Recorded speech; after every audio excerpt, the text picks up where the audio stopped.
Acá estamos con Guillermo Martínez, escritor, matemático, acá debatiendo qué pasa con la clase media, qué pasa con el gorilismo, qué pasa con el gobierno y la oposición. Adelante con tu pregunta. Sí, Guillermo, había quedado una pregunta que era en esa entrevista con La Nación, vos hacías referencia a que algo así como que Kirchner es el máximo nivel de izquierda que la Argentina puede tolerar. Y yo quería preguntarte algo más sobre eso, porque en realidad hemos tenido aquí muchos invitados, y no precisamente liberales, que decían que Kirchner no es de izquierda y que no es progresista, digamos. No, por supuesto, o sea, yo no creo que Kirchner sea de izquierda. Lo que digo es que uno tiene que analizar a los gobernantes por la clase de medidas y los intereses que tocan esas medidas. A mí me parece que la forma en que renegoció Kirchner la deuda externa, por ejemplo, es bastante similar al tipo de medida que planteaba históricamente la izquierda con respecto a la negociación de la deuda. O sea, una quita y en algún modo, bueno, quedarse solos y afrontar todo el discurso ideológico de que íbamos a ser parias del mundo, etcétera. Y eso lo hicieron. Que esa era la medida que proponía la izquierda y para mí fue una medida saludable. En su momento fue una medida sana y permitió... el tema de la asignación universal, más allá de que lo haya propuesto la oposición, etcétera, es una medida que una vez que se instala es objetivamente una medida de izquierda porque entre otras cosas permitió, aún con ese poco de dinero, que haya un 25% más de matrícula de los chicos que van a la escuela gracias a esa medida. Entonces, esas son las medidas que yo creo que son estructurales, más allá de que Kirchner sea... perverso, sea las haga por no sé cuál otro motivo, o esté detrás haya otra maniobra, ¿no? O sea, todas las cosas que se dicen siempre en contra. Yo creo que una vez que se establecen, objetivamente sirven para cambiar el panorama. Entonces, lo mismo lo que fue la reapertura de los juicios a los militares. Nadie lo pedía en la calle, no fue una medida que ellos tomaron por la movilización popular. Cuando llegaron nadie les exigía a ellos que reabrieran los juicios militares, sin embargo lo hicieron. Es una medida objetivamente para mí de izquierda. ¿Por qué digo que es lo máximo de izquierda? Yo quisiera que la sociedad argentina permitiera que hubiera medidas más radicales, que permitieran sacar de la miseria la cantidad de pobres que tenemos, etcétera, etcétera.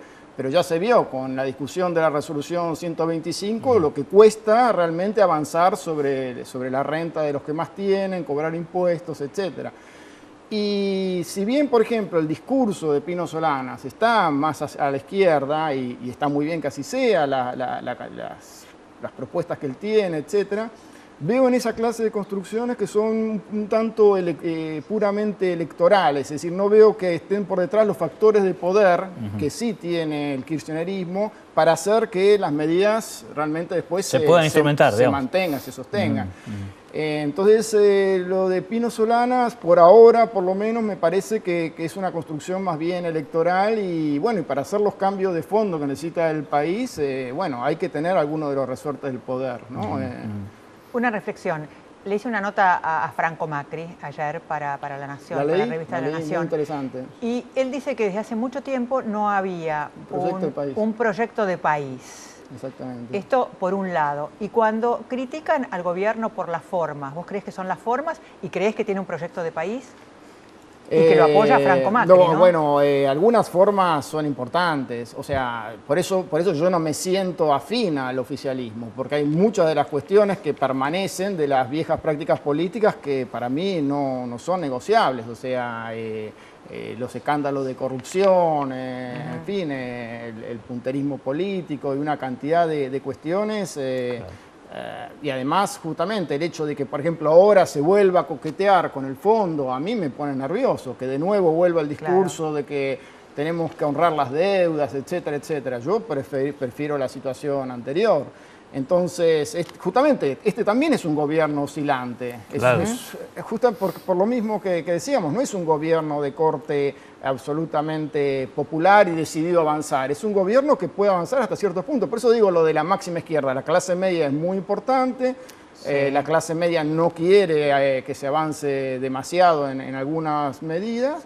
Y entonces por eso tenemos esta política un poco oscilante y que quizá termine sin satisfacer a nadie, ¿no? ¿Hay un personaje, hay algún político que te interesa aparte Digo, ¿estás mirando algún político que te interesa en el panorama argentino? ¿Hay alguien, el discurso de alguien? Por supuesto, Pino Solana siempre es muy agradable de escuchar porque muestra hacia dónde hay que ir. Sabatella también me parece un político muy interesante porque me parece que está más con los pies en la tierra de lo que es la construcción de poder, ¿no es cierto?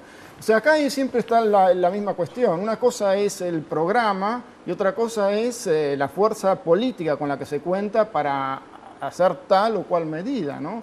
Entonces, me parece que tiene que haber algo de los dos mundos.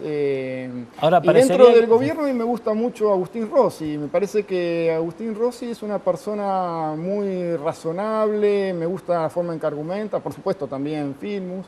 Y creo que hay como una parte del gobierno que es una parte sana. O sea, yo veo que hay justamente alrededor de Filmus, personas como Rossi, veo que hay una parte que es la parte políticamente más sana y ojalá que sea la parte que sobreviva, ¿no? al kirchnerismo. No, aunque a veces parece que tengan que inmolarse detrás de ideas que son absolutamente extremistas, ¿no? O de ideas o de actitudes. Bueno, ese es el otro punto de... O sea, a veces uno se pierde la gran figura con las discusiones del día a día en el Congreso, ¿no? O sea, ahí se ve también lo áspera, lo que es la realidad, ¿no? La realidad concreta de tener que sacar una ley, etcétera, ¿no? Pero bueno, ese es el aprendizaje de democracia. A mí no me alarma tanto eso. Tampoco me alarma que discutan entre sí los periodistas, que se discutan todos los roles, el rol del periodismo. Me parece que eso hace justamente a la democracia. Y otra cosa que no dije, pero que me parece lo más milagroso quizá de este gobierno, es que realmente no mataron a nadie en la calle. O sea, más allá de lo que se dice, de que el autoritarismo y esto y lo otro, lo cierto es que han asumido con un nivel de violencia social, de presencia de gente en la calle, etcétera, y han logrado desarmar todo eso sin palos. También la primera vez en democracia que un gobierno logra maniobrar sin violencia, a pesar de que han tenido situaciones muy duras como el corte de rutas, el corte de calles, etcétera. De manera que a mí me parece que hay un ámbito interesante donde se está discutiendo todo y no hay que alarmarse por las discusiones. Yo vengo de una tradición del movimiento estudiantil, de discutir, y no, siempre me pareció más saludable eso que, ¿no es cierto?, que la noche larga que tuvimos en Argentina. Que el silencio es salud. Muchísimas gracias por haber venido. Gracias, Guillermo, por estar aquí. Bueno, en su casa tiene para debatir, tiene para debatir, para pensar, para reflexionar, para mandarnos mails, para, qué sé yo, para estar a favor o en contra. ¿Nos vamos? Nos vamos. Chau, chau, hasta el próximo lunes.